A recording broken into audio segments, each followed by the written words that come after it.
d'assistance. Donc une demande d'assistance ou un ticket, c'est la même chose en fait. Et comment nous allons suivre l'évolution du traitement de cette demande d'assistance jusqu'à la résolution du problème et donc jusqu'à la clôture de la demande. Donc nous sommes sur la fiche de la société Mon Prospect, toujours la même. Nous avons bien avancé dans le renseignement des différents onglets d'information. Ici, parc informatique, parc applicatif, à travers la qualification de l'environnement informatique de cette société qui à l'époque était encore au stade prospect. Nous avons largement utilisé l'onglet Action à travers tous les rendez-vous que nous avons pu prendre au niveau commercial et au niveau du suivi du projet et du déploiement du premier projet. Nous avons suivi l'opportunité d'affaires, les opportunités d'affaires et une que nous avons emmenée jusqu'à sa signature. Nous avons renseigné les contrats et les prestations de services. Nous avons renseigné les éléments de parc à la fin du premier projet gagné. Les éléments de parc qui ont donné lieu effectivement à des prestations d'installation, etc. Et donc, à ce stade, ce premier projet va passer dans l'étape ongoing support où les fameux serveurs que nous avons installés étant en exploitation, le client va potentiellement avoir des questions ou rencontrer des problèmes de différentes natures, de différentes sévérités, de différentes criticités, etc. Et dans le cadre du contrat, nous allons nous attacher à répondre aux questions du client, à résoudre les différents problèmes qu'il nous soumettra. Donc, les demandes d'assistance vont être utilisées à cet effet pour réussir à renseigner les demandes d'assistance, pouvoir les historiser, les suivre dans leur résolution. Une demande d'assistance, ça arrive chez le prestataire, donc chez nous par différents canaux. Je ne vais pas pouvoir tous les démontrer ici, mais on peut imaginer que le client puisse soumettre une demande d'assistance via le téléphone, je dirais une approche très classique avec un appel vers un numéro vert par exemple, vers le centre de service, où il va effectivement décrire son problème. Le client peut aussi utiliser une interface extranet qui lui est proposée par son prestataire, et donc évidemment utiliser cette interface pour caractériser son problème, renseigner son problème et le soumettre à son prestataire. Il peut aussi éventuellement utiliser une template d'email que le prestataire mettra à disposition avec une adresse email, par exemple assistance@prestataire-de-service.com, d'accord, et qui pourra effectivement être une des sources des demandes d'assistance. Nous allons ici prendre le scénario de base qui consiste à ce que le client utilise un numéro de téléphone et appelle le centre de service. Donc nous allons démarrer effectivement d'un contexte où je suis le technicien qui reçoit l'appel et je vais décrocher mon téléphone et saisir cette demande d'assistance. Donc première chose, bien évidemment, en ayant le client au téléphone, je vais commencer par lui demander son nom et le nom de sa société, de façon à pouvoir valider si effectivement cette personne est bien habilitée à appeler le centre de service. Il sera à noter que la solution peut s'intégrer aussi avec un système de téléphonie qui pourra nous permettre de reconnaître effectivement le numéro appelant et le numéro appelé et de savoir avant même d'avoir décroché le téléphone qui nous appelle et pourquoi. Voilà. Donc là nous allons considérer effectivement que nous n'avons pas mis en place cette solution de téléphonie, que nous avons une solution téléphonique qui n'est pas couplée à la solution que je vous démontre, et donc mon téléphone sonne.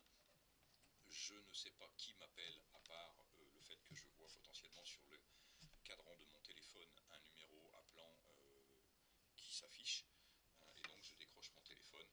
J'ai un monsieur au téléphone qui s'appelle monsieur Damien Gentil et qui m'indique qu'il est de la société Mon Prospect et qu'il souhaite effectivement soumettre une demande. Donc je vais aller vérifier dans un premier temps que Monsieur Damien Gentil fait bien évidemment partie des personnes de la société Mon Prospect. Si je n'avais pas été dans la société Mon Prospect, j'aurais pu effectivement faire une recherche pour retrouver Monsieur Damien Gentil et voir s'il était connu dans notre base de données en allant faire une recherche sur le contact Monsieur Gentil Damien et faire une recherche et retrouver que bien effectivement Monsieur Damien Gentil existe bien. Et donc dans ce cas-là, je vais pouvoir renseigner une demande d'assistance associée à ce Monsieur Damien Gentil et créer une nouvelle demande. Monsieur Gentil, effectivement, vous existez bien dans notre base. Est-ce que vous pourriez m'indiquer l'objet de votre demande? Qu'est-ce qu'il se passe et est-ce que vous pouvez simplement me décrire globalement votre question ou votre problématique? Un de mes serveurs affiche un message d'erreur numéro 4355. Le détail de votre demande, donc, c'est effectivement un message d'erreur. Le serveur n'est pas indisponible, mais le client souhaite connaître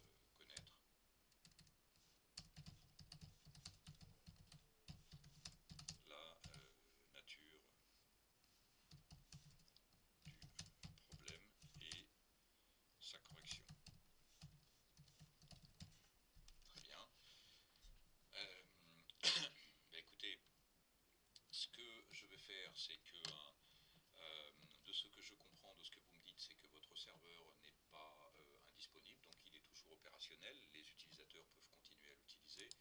Donc je pense qu'il y a quand même un degré d'urgence qui est critique parce que c'est quand même un serveur d'exploitation et donc il est important pour vous de vous assurer que ce n'est pas un problème grave. Pour l'instant, l'inspact reste non bloquant. Donc effectivement, nous, ça va nous permettre de regarder dans notre file d'attente la façon dont nous allons gérer votre problème. Bien évidemment, nous avons signé avec vous nous n'avons pas signé avec vous de contrat d'engagement de niveau de service, donc nous allons effectivement traiter votre problème dans le cadre de la file d'attente et nous mettrons tout en œuvre, bien évidemment, pour vous rappeler dans les plus brefs délais, pour qu'un technicien vous rappelle dans les plus brefs délais pour se connecter à distance et caractériser de façon plus détaillée la nature du problème. Par contre, ce que j'aurais aimé effectivement savoir, c'est nous avons deux serveurs effectivement de déployer chez vous, en tout cas que je peux voir dans ma base de données, deux serveurs HP qui sont tous les deux en service. Est-ce que vous pourriez m'indiquer, nous avons dû coller sur les serveurs des étiquettes avec un libellé, est-ce que vous pourriez m'indiquer lequel des deux présente ce message d'erreur? Voilà, donc ce que vous lisez sur l'étiquette, c'est que c'est le serv2-071015. Très bien. Écoutez, je vais indiquer ceci dans notre solution. Et donc, je vois effectivement que ce serveur est bien sous contrat et qu'il y a deux prestations de services qui sont associées. Nous allons effectivement traiter ça dans un contexte de gestion des incidents. Bien évidemment, je vois que votre contrat est en cours, qu'il a débuté le 22 octobre de cette année et qui se termine dans un an. Donc effectivement, il n'y a aucun problème d'un point de vue contractuel pour prendre votre contrat. Je note aussi que d'un point de vue en relation financière avec vous, tout va très bien. Donc il n'y a aucun problème pour traiter votre demande.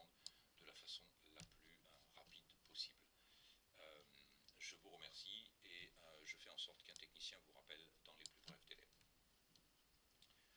Voilà, je mets fin à la conversation avec Monsieur Gentil. Je vais renseigner quelques informations un peu plus précises sur la date du message et l'heure. Je vais renseigner la nature de la demande, qui est un incident technique, d'accord, sur la famille de produits matériels, voilà, et le produit concerné étant effectivement un serveur.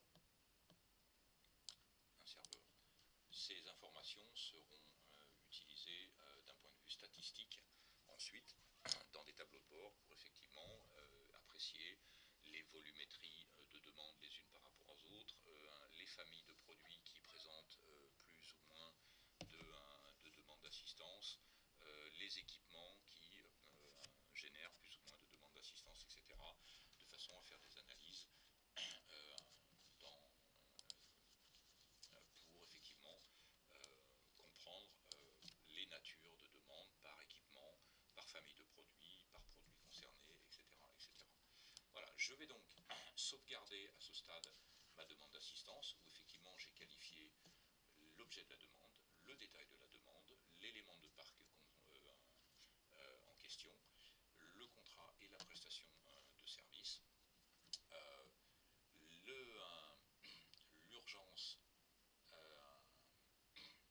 l'urgence et la criticité, d'accord, et l'urgence et l'impact qui va me définir effectivement la criticité. Je vais sauvegarder. Donc ici deux solutions effectivement suivant la façon de fonctionner. L'affectation, je peux moi-même m'affecter la demande d'assistance, ce qui fait qu'en termes de responsabilité, encore une fois, je vais avoir la responsabilité d'emmener cette demande d'assistance jusqu'à sa clôture. J'aurai cette responsabilité, d'accord, sur laquelle je serai mesuré d'ailleurs, hein, à savoir en tant que technicien Jean-Luc Lecolter, en combien de temps en moyenne je suis capable d'emmener un ticket ou une demande d'assistance depuis sa création jusqu'à sa clôture. D'accord, et je peux être mesuré par rapport à des objectifs en valeur absolue et en valeur relative par rapport aux autres collègues de mon équipe. Je peux aussi fonctionner d'une autre façon et affecter cette demande à ce qu'on appelle une file d'attente, qui est un utilisateur virtuel. D'accord, donc ce qui va se passer, c'est que si je fais ça, cette demande d'assistance va tomber dans une file d'attente à laquelle va être affectée une priorité, et ce qui va me permettre effectivement de gérer des files d'attente avec des priorités différentes, et que les techniciens puissent venir s'affecter eux-mêmes ensuite des demandes d'assistance en les puisant dans cette file d'attente par priorité. Donc là, je vais faire simple, je vais garder cette demande d'assistance chez moi pour l'objet du scénario, et je vais en garder la responsabilité jusqu'au bout. Je vais la sauvegarder et je vais retrouver cette demande d'assistance donc dans le contexte de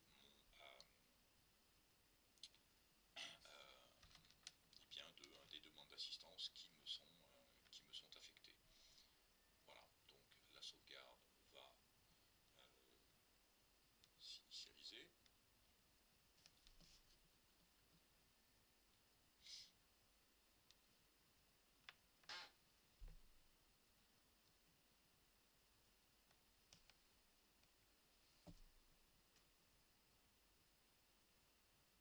Voilà.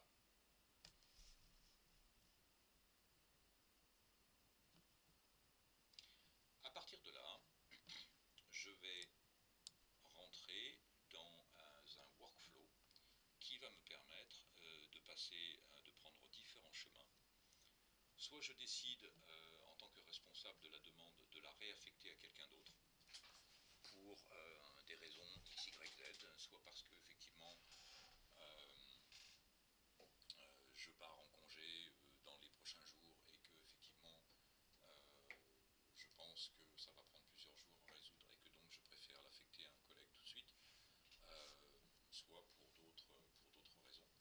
Je peux considérer que en ayant le client au téléphone, sa question était tellement simple que je peux la fermer la demande immédiatement. Donc là, on n'est pas dans ce contexte-là, puisque j'ai effectivement dit au client que j'allais mobiliser un technicien pour se connecter à distance et voir effectivement quelle était la nature du message. Je peux la passer à qualifier résoudre, ce que je vais faire, ou alors je peux la mettre en attente pour différentes raisons. Je peux effectivement mettre en attente cette demande. Donc là, je vais passer à l'étape à qualifier résoudre. D'accord. Et là, je vais pouvoir effectivement rajouter ou modifier un certain nombre d'informations. Par exemple, la priorité. Je vais mettre effectivement que c'est quand même prioritaire et que donc je décide effectivement de la passer en mode prioritaire parce que c'est quand même un serveur de production et que donc il est peut-être en train de se passer quelque chose de grave sur cet équipement et je vais sauvegarder. J'aurais pu modifier d'autres informations. À partir de là, je vais pouvoir renseigner une tâche. Et cette tâche, en fait, ça va être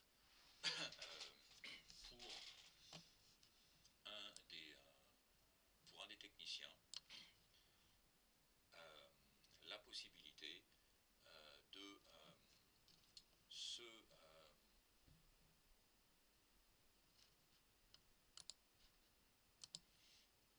cette tâche en fait va me permettre de renseigner ce que j'ai fait en valorisant mon temps, en qualification de la demande du client. Voilà, tel jour à telle heure, je vais le renseigner comme ça. Et donc j'ai passé effectivement, on va dire 10 minutes dans le cadre de ce contrat à renseigner qualifier la demande du client. Mon objectif a été atteint effectivement et je suis passé à travers une phase d'échange. D'accord. Mon intervention est terminée et je peux donc la sauvegarder. Ce qui va se passer ensuite, c'est que je vais dans le cadre de cette demande d'assistance, je vais pouvoir planifier une nouvelle action pour un de mes techniciens, donc un nouveau rendez-vous que je vais affecter à un de mes techniciens qui a des compétences sur les serveurs HP, puisque je vous rappelle, effectivement, il s'agit d'un serveur HP DL380. Nous sommes allés voir, effectivement, je peux potentiellement retourner voir l'élément de parc directement ici depuis la demande, pour voir effectivement qu'il s'agit bien d'un serveur HP DL380, me semble-t-il. Oui, effectivement, l'équipement est bien un serveur HP DL380. Je le vois ici, donc le modèle DL380, et c'est bien un serveur HP. Donc, la personne chez nous qui connaît bien les serveurs HP, ce n'est pas moi, mais c'est comment s'appelle-t-il, c'est Thibaut Cuisy. Donc je vais demander à Thibaut Cuisy d'intervenir pour faire une prise en main à distance niveau 1 et je vais lui demander de regarder pourquoi ce message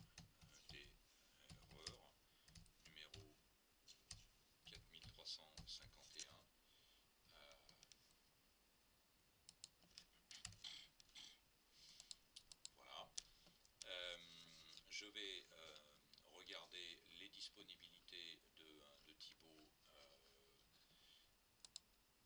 le client m'a dit qu'il souhaitait qu'on intervienne au plus tôt. Je vais regarder pour demain. Thibaut m'a l'air disponible demain, donc je vais lui mettre un rendez-vous directement à 9 heures, de 9 heures à 10 heures. Ok, je vois qu'il est disponible, donc je vais lui mettre un rendez-vous d'une heure demain, de 9 heures à 10 heures. Voilà, donc j'ai renseigné effectivement l'objet. Euh, Qualifier le problème. Qualifier le problème. Voilà, regardez. Pourquoi ce message d'erreur sur le serveur HPDL 380. Ok. Voilà. Et je vais sauvegarder ce rendez-vous pour Thibaut. Thibaut va bien évidemment retrouver ce rendez-vous dans son calendrier. Dans son calendrier Outlook ou dans son calendrier du CRM, Thibaut va retrouver son rendez-vous. Donc pourquoi dans le calendrier Outlook? Parce qu'effectivement, nous allons pouvoir intégrer cette solution avec une messagerie et entre autres une messagerie Outlook pour entre autres pouvoir synchroniser les calendriers. Les calendriers peuvent se synchroniser soit en unidirectionnel, soit en bidirectionnel. En unidirectionnel, eh bien, il s'agit de définir qui est le maître et qui est l'esclave, entre guillemets, qui a les informations de référence et qui doit se synchroniser avec les informations de référence. Et en bidirectionnel, effectivement, c'est un échange dans les deux sens. Ce que nous vous recommandons, c'est d'utiliser un mode unidirectionnel avec les informations maîtres étant celles qui sont dans le CRM et le calendrier Outlook n'étant effectivement qu'une façon de présenter les informations qui sont renseignées dans le CRM et qui sont potentiellement, l'outil Outlook étant potentiellement l'outil de référence pour les techniciens pour regarder leur calendrier. Donc la façon dont nous allons simuler que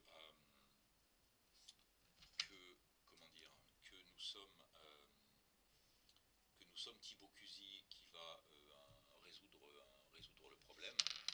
Nous allons nous connecter en tant que mon CRM, mon calendrier. Donc là, je vais effectivement regarder mon calendrier pour le mon CRM de Jean-Luc Lecolter et je vais regarder le calendrier de Thibaut Cusy. C'est quelque chose que je peux faire parce que j'ai le droit effectivement de le faire. Et effectivement, je tombe sur le calendrier ici de Thibaut Cusy. Je fais comme si j'étais Thibaut Cusy alors que je suis Jean-Luc Lecolter. Donc qu'est-ce que va voir Thibaut dans son calendrier? Eh bien son rendez-vous de 9 h à 10 h le vendredi 23 octobre avec Monsieur Gentil de la société Mon Prospect pour qualifier le problème du message d'erreur numéro 4351 sur le serveur HPLDL 380. Je suis Thibaut, je vais ouvrir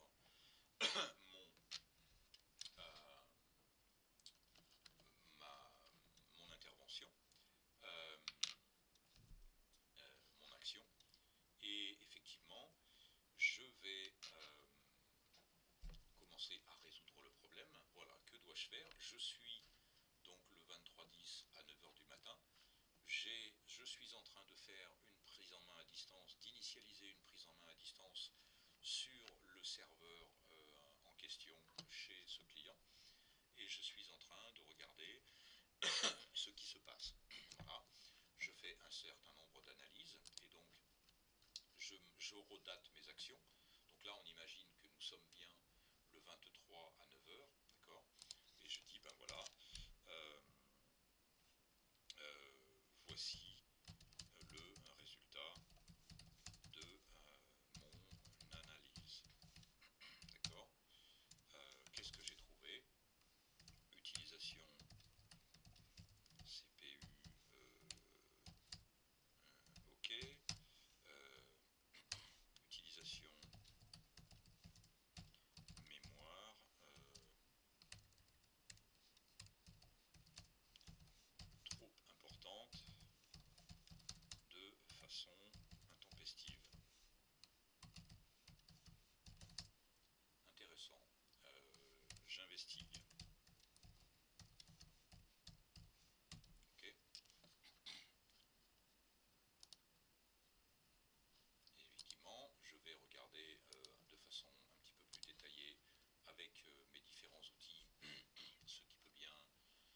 passer et je vais noter indicateur 1, OK, indicateur 2, OK, indicateur 3,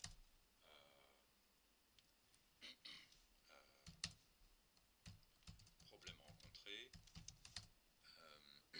mauvaise configuration du paramètre X, Y, Z. Okay. Réinitialisation de ce paramètre à la valeur 25 au lieu de 80. Voilà.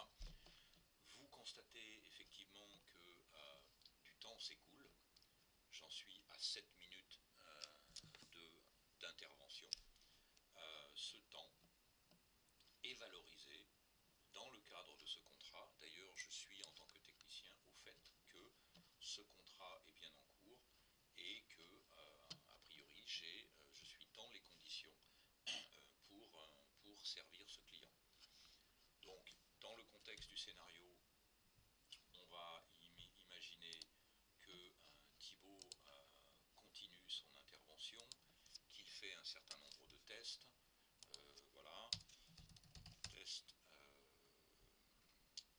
pendant 15 minutes, okay, pour voir si effectivement le message d'erreur ne réapparaît pas. Donc je rajoute les fameuses 15 minutes. Donc j'en arrive au total à 25 minutes, allons-nous dire. Et je vais dire, ben voilà, effectivement, j'ai terminé mon intervention, d'accord, et je vais renseigner mon objectif étant atteint, oui. J'ai donc fait une reconfiguration, d'accord. J'avais bien mis 25 ici, je vais éviter que ça s'incrémente de trop. Et donc, je vais dire, ben pour moi le problème est résolu, clôturer la demande, d'accord. Et je vais sauvegarder. Donc ce qu'il va se passer, si je reviens maintenant en tant que Jean-Luc Lecolter, voilà, je vais revenir sur ici avec ce petit onglet, je vais revenir sur ma demande d'assistance, voilà.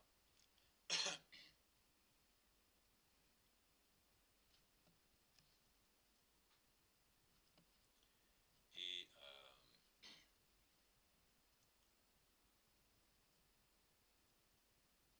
je vais constater effectivement que ma demande d'assistance est passée à l'état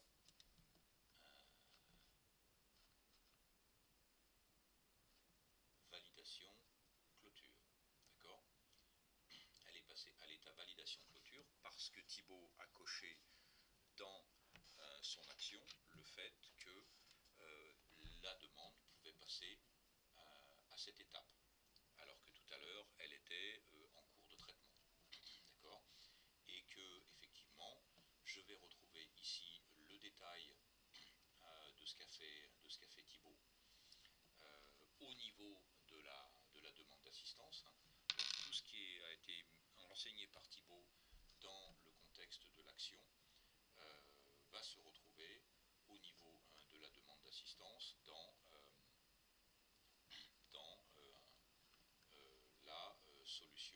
la solution apportée. D'accord. Donc ce qui va se passer à ce stade, c'est que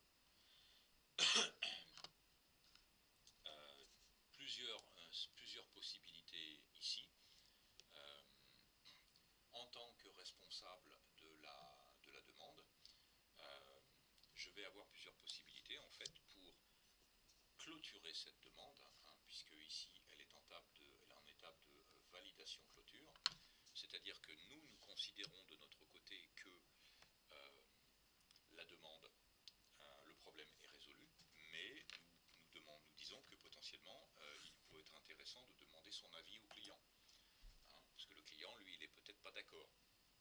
Donc une première possibilité ça va être d'appeler le client pour lui demander son avis. Et monsieur le client, nous considérons effectivement que votre demande numéro 36-1097-0 relative à votre message d'erreur sur votre problème sur votre serveur HPDL 380, nous considérons nous que le problème est résolu. Est-ce que vous êtes d'accord avec ça? Le client nous dit bah oui, effectivement, je ne vois plus le message d'erreur et donc vous pouvez effectivement clôturer ma demande. Qu'est-ce que je vais faire moi en tant que responsable de la demande? Je vais me mettre à l'état modifié et je vais décider effectivement de passer la demande à l'étape clôturée. D'accord? Premier scénario. Deuxième scénario, lorsque le technicien a coché la case clôturer la demande dans l'action et que la demande est passée à l'étape validation clôture, un email peut avoir été envoyé automatiquement au client signifiant au client monsieur, nous considérons que nous avons résolu le problème lié à votre demande numéro 36-10-970. Si vous n'êtes pas d'accord avec cet email, vous devez le dénoncer dans les 3 jours, sinon votre demande passera automatiquement à l'état clôturé. Voilà une autre façon de clôturer une demande qui est une façon automatisée et qui évite effectivement au technicien à passer du temps à rappeler le client et à modifier la demande. Voilà. Donc l'automatisation peut éventuellement aller jusqu'à ce stade de sophistication. Ici, nous allons considérer que nous ne sommes pas à ce stade de sophistication. Donc, je rappelle le client et je lui demande son avis. Le client me dit oui, je pense que le problème est résolu parce que je ne vois plus le message d'erreur. Est-ce que je peux fermer et clôturer votre demande? Oui, effectivement, vous pouvez clôturer ma demande. Donc, je raccroche, je me mets en mode modifié et je passe la demande à l'étape clôturée.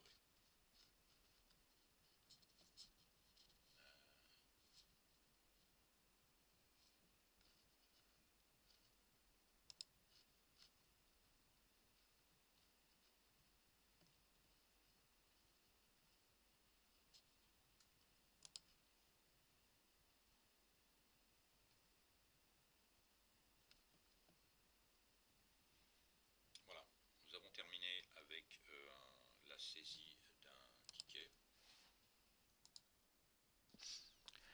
Voilà, nous avons vu un premier scénario de complexité intermédiaire, j'ai envie de dire, avec le renseignement d'une demande d'assistance et une action par un autre technicien de traitement de cette action.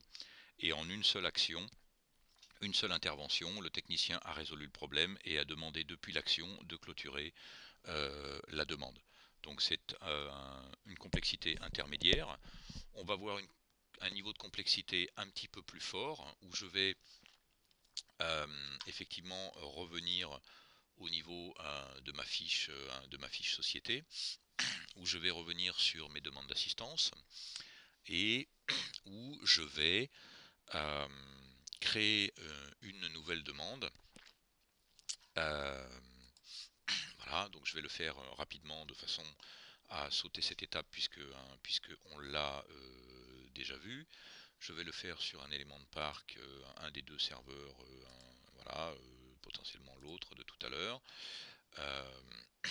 Voilà, je vais toujours le faire sur... Non, je vais le faire sur l'assistance à l'usage. Voilà. Et là c'est intéressant parce que aussi ça va me permettre de vous montrer non plus une prestation sur un abonnement illimité, mais une prestation sur de la consommation de jetons. Et voir effectivement comment le temps est consommé dans ce contexte. Voilà, donc je vais mettre un objet rapidement, très rapidement. Je vais mettre le détail d'une demande très rapidement. D'accord. Je vais mettre un niveau d'urgence critique et un niveau bloquant. Je vais mettre un engagement de service avec, je vais mettre un niveau de SLA, incident bloquant serveur par exemple, qui va m'indiquer qu'effectivement, dans le cadre du contrat de SLA, Service Level Agreement, que j'ai signé avec mon client, j'ai effectivement des objectifs à respecter, de prise en compte, de seuil de prise en compte, d'objectifs de résolution. Je dois prendre en compte, c'est-à-dire le rappeler en moins d'une heure, et je dois résoudre le problème dans les 10 heures. Voilà. D'accord. Je vais conserver la responsabilité de cette demande d'assistance. Donc j'ai effectivement tout renseigné ici, l'objet de la demande, le détail de la demande, la criticité de la demande, l'engagement de service, le contrat et la prestation de service et l'élément impacté. Je vais sauvegarder.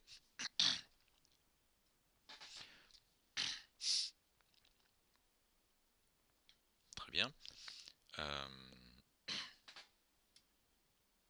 Je vais effectivement passer à l'étape à qualifier, résoudre comme tout à l'heure.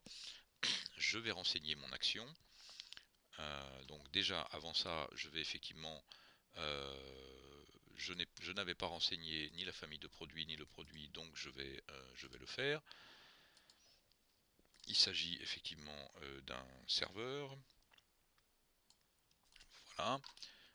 Je vais mettre une priorité prioritaire par exemple. Je vais garder l'affectation et je vais sauvegarder. Je vais tomber sur ma tâche où je vais renseigner ce que j'ai fait et le temps que j'y ai passé, donc qualification. Ok, je vais effectivement renseigner un qualif du problème. D'accord.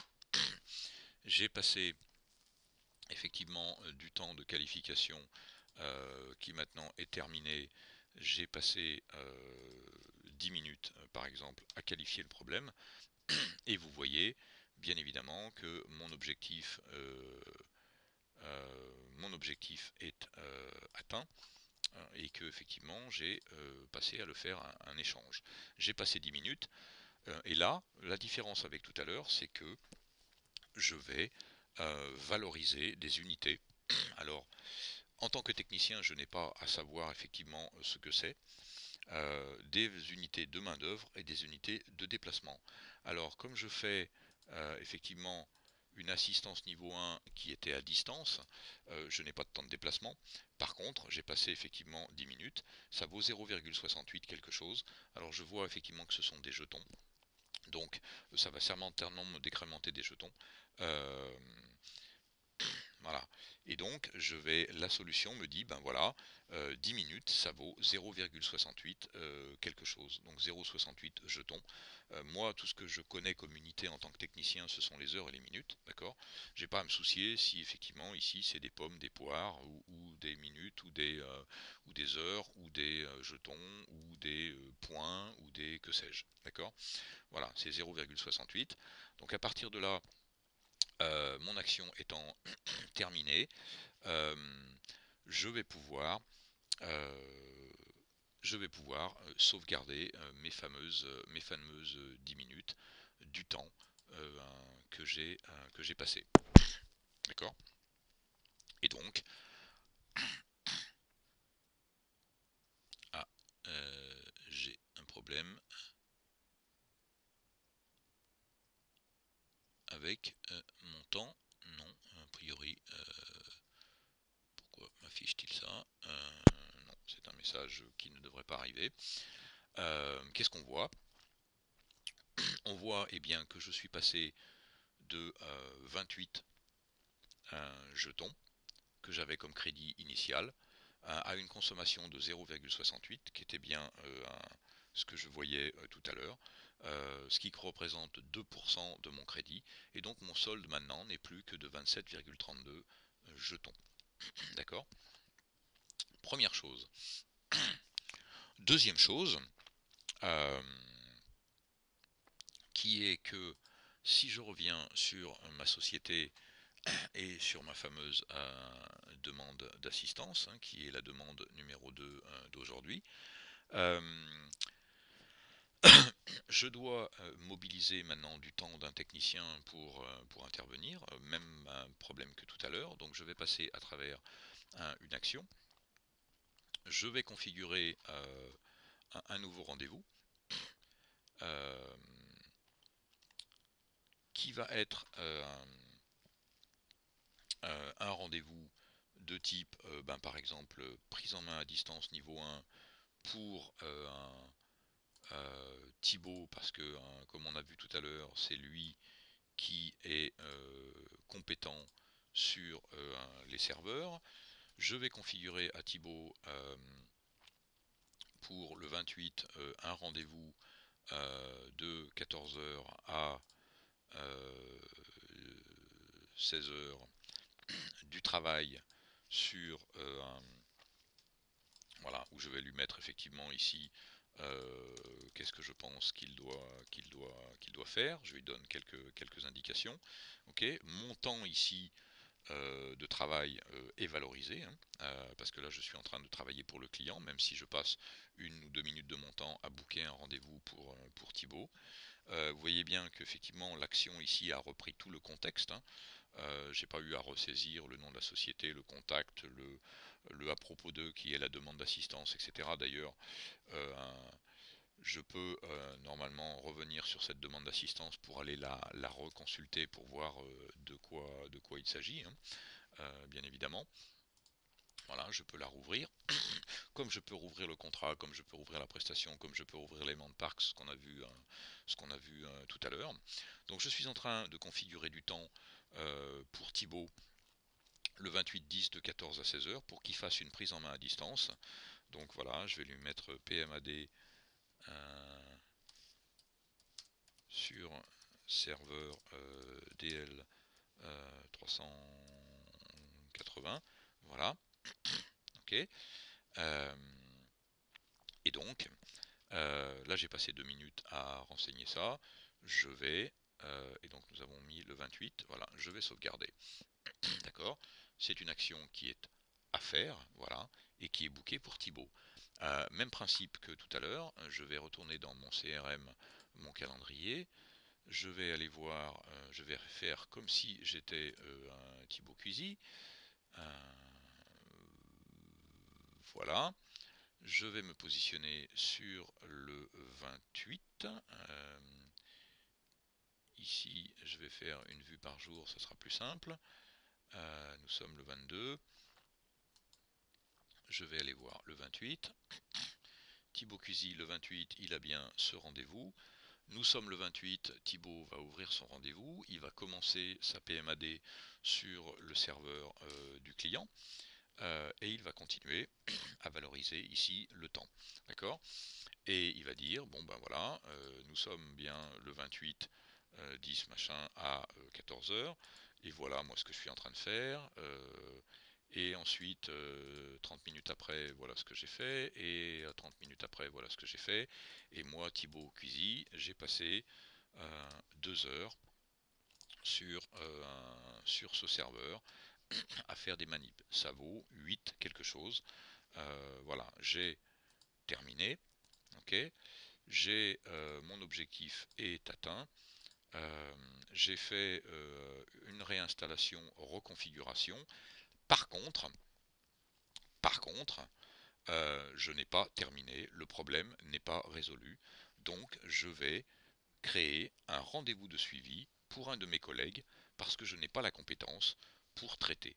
Et donc, je vais sauvegarder ce contexte. D'accord? Moi, j'ai terminé. J'ai passé 2 heures. Je sauvegarde et je vais booker un rendez-vous pour un de mes collègues parce que là il me faut une compétence un storage que je n'ai pas, et donc je vais rentrer dans un niveau de complexité un petit peu plus fort, où effectivement, moi, Thibaut Cuisy, je vais dire, ben, je vais faire une nouvelle action qui va être une action d'intervention sur site niveau 1. Je vais dire à mon collègue, bien écoute, voilà ce qui se passe, voilà ce qu'il faudrait que tu fasses, voilà ce qu'il faudrait que tu regardes sur la configuration de la baie de stockage, etc. Parce que moi, je ne sais pas faire. D'accord. Je vais dire, bah, effectivement, je vais booker un rendez-vous pour Sophie Marchand parce que c'est elle effectivement qui a les bonnes compétences sur la baie de stockage, et je vais booker du rendez-vous à Sophie pour le lendemain. Est-ce que Sophie elle est disponible? Oui. Je vais lui mettre un rendez-vous de 10h à midi sur la baie de stockage pour Sophie. D'accord. Et Sophie va retrouver effectivement ce rendez-vous dans son calendrier. Voilà. Je vais me mettre dans le calendrier de Sophie pour aller retrouver son rendez-vous.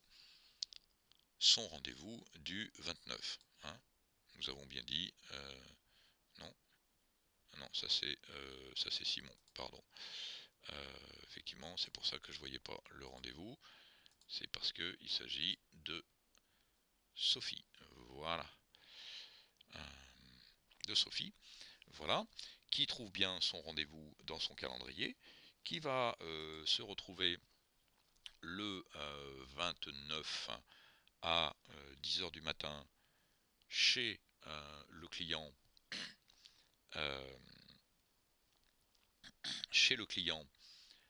mon prospect, parce qu'on lui a demandé effectivement de faire on lui a demandé de faire une intervention niveau 1, hein. C'est pas une assistance, une intervention, je me suis trompé tout à l'heure. Donc elle est sur site. Nous sommes le 29 à 10h du matin. Elle est sur site, elle ouvre effectivement son action, et donc elle continue à valoriser le temps, et elle dit, ben voilà, à telle heure j'ai fait ça, à telle heure j'ai fait ça, à telle heure j'ai fait ça, etc., etc., etc.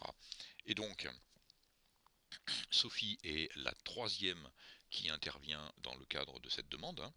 Troisième technicien de rang qui intervient dans cette demande, donc niveau de complexité important. On pourrait enchaîner comme ça les interventions, une quatrième, une cinquième, une sixième intervention, etc. Donc on va rester raisonnable, on va rester à 3, d'accord. Et on va dire ben, ici que effectivement Sophie a passé 1h30 chez le client à reconfigurer la fameuse baie de stockage, que ça vaut 6 unités, 6 unités étant des jetons, que effectivement Sophie elle a terminé, et que elle est contente avec ce qu'elle a fait, et que donc elle a atteint son objectif de redémarrage de la baie de stockage par exemple, ok, qu'elle demande de clôturer la demande, et que elle sauvegarde. Voilà. Et donc ce qui va se passer, c'est que, eh bien, si je reviens donc côté, bon, j'ai même pas besoin de le faire en fait, hein, je vais pouvoir revenir directement sur ma demande d'assistance. Demande d'assistance, voilà, c'est celle-ci.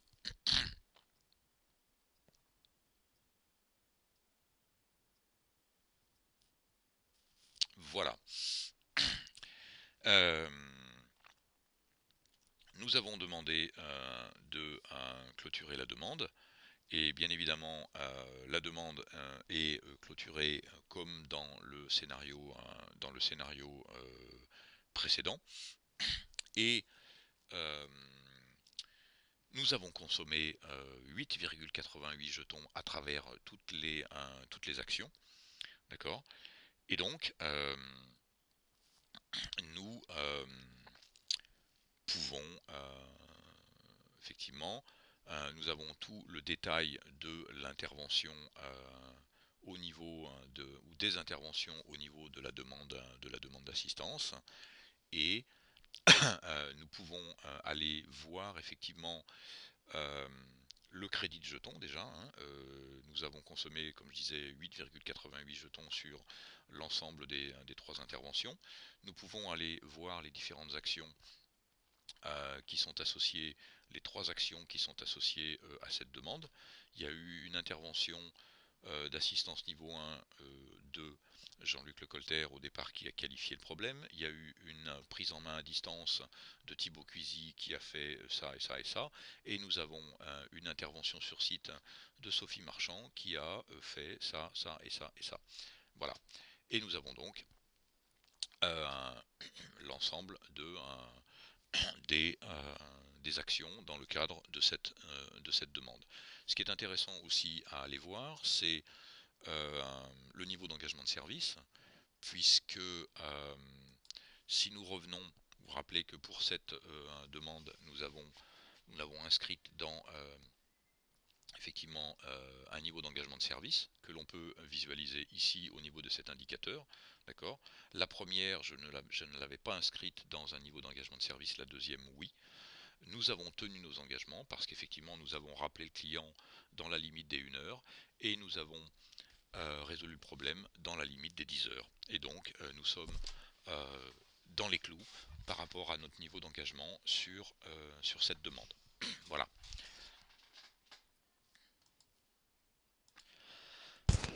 Je vous propose maintenant un dernier scénario qui est le plus simple, qui sera même potentiellement celui que vous rencontrerez le plus souvent, qui est une résolution sans avoir à passer par des actions.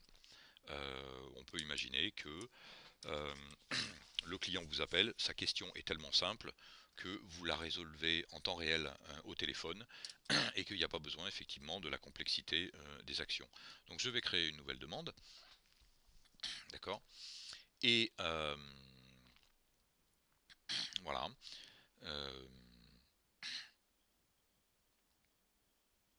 Et donc le client me demande effectivement, me pose une question sur son serveur, voilà. Il me dit, voilà, j'aimerais bien savoir comment utiliser la fonction XYZ. Ok. Et parce que je ne se rappelle plus, oups, pardon, ne se souvient plus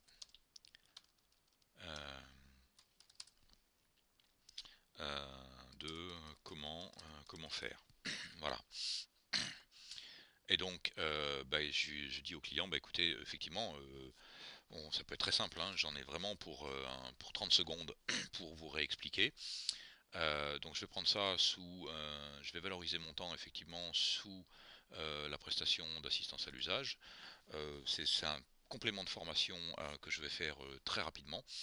D'accord. Donc le niveau d'urgence il est faible et ce n'est pas bloquant.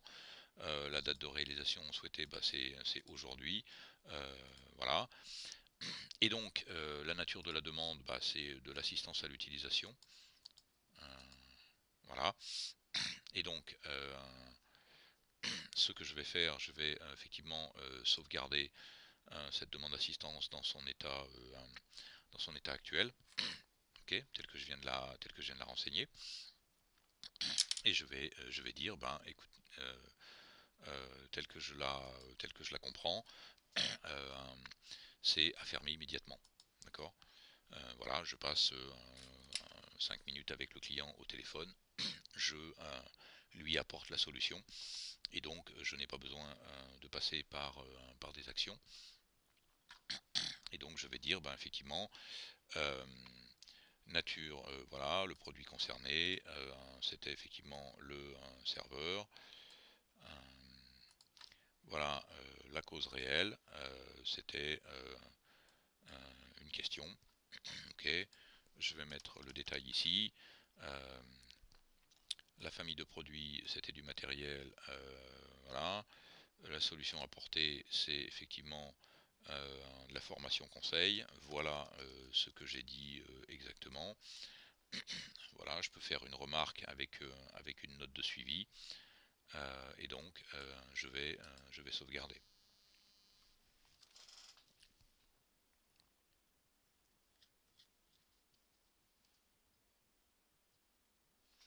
Et donc,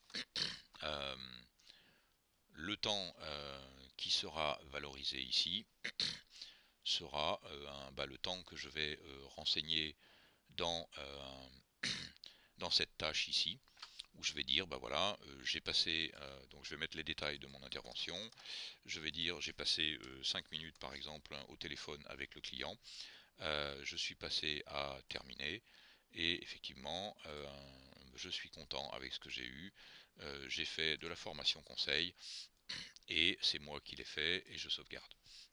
Voilà, et c'est terminé. D'accord. Et je vais décrémenter mes 0,32 de mon compteur de jetons. Euh, voilà. Ne prenez pas en compte le message d'erreur au-dessus, mais voilà. Voilà effectivement la fin du deuxième scénario. Donc pour finir, nous voyons bien ici que les jetons ont été décomptés automatiquement et que bien évidemment nous sommes passés d'un crédit initial de 28 jetons à travers toutes les interventions qui ont été valorisées dans le cadre de la prestation à la consommation. Eh bien nous avons effectivement décrémenté 9,2 jetons, ce qui représente 33% des 28, et il reste un solde de 18,8 jetons. D'ailleurs, ce qui peut être intéressant de regarder si j'enlève ce bandeau, c'est que nous pouvons effectivement aller voir le détail d'une prestation de service et de la fameuse prestation de service, et de regarder dans le détail. Effectivement, nous voyons bien ici les jetons, 28 crédits, 33% de consommation, 18,80 à travers 2 demandes d'assistance qui ont généré 4 actions, et toutes les actions ont été valorisées. D'accord ? Ça c'est important de suivre cet indicateur. D'ailleurs, si j'ouvre le détail de la consommation de la prestation, vous allez pouvoir voir ici le suivi de la consommation. Derrière les actions de valorisation ici et le pourcentage de valorisation, il y a des euros. Hein. Il y a de la valeur financière. Pourquoi? Eh bien parce que toute action non valorisée retarde effectivement l'arrivée à 100% ici de la valeur consommée, et donc retarde le besoin du client de racheter un pack de jetons. Hein. En gros, ce qu'on est en train de dire ici, c'est que plus vite on arrive à la consommation des 28 jetons, plus vite le client devra racheter un pack, bien évidemment, dans la limite du raisonnable. Hein. C'est-à-dire qu'on ne va pas s'amuser à facturer du temps non réellement passé, ou à valoriser du temps non réellement passé à servir le client juste pour lui décrémenter son compteur le plus vite possible, bien évidemment. Voilà, j'en ai fini avec ce scénario.